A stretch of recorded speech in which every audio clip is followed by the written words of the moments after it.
Hej! Martin på Inredningsrör här.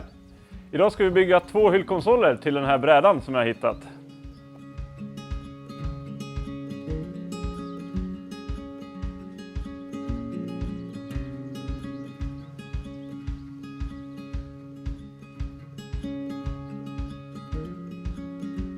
Till de här hyllkonsolerna behöver du 4 stålböj 90, 2 stålrör 25, 4 stålrör 15, 4 väggfästen och så en liten skruv. Alla de här delarna är klarlackade och det tycker jag ni ska välja till om ni inte vill att de ska rosta. Och dessutom så blir det en finare yta.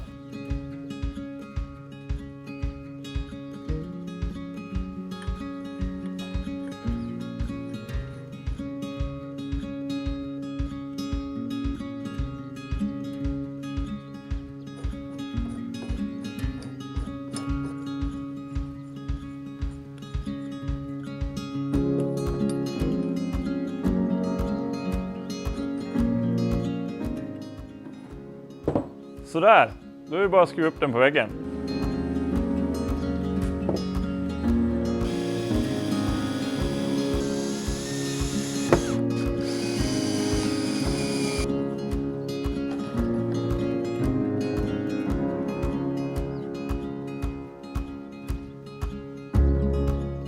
Sådär, svårare än så var det inte att designa din egen hylla. Delarna hittar du nere i beskrivningen och på inredningsrör.se. Och kom ihåg att lägga till skruv, de kan vara svåra att hitta i matchande färg.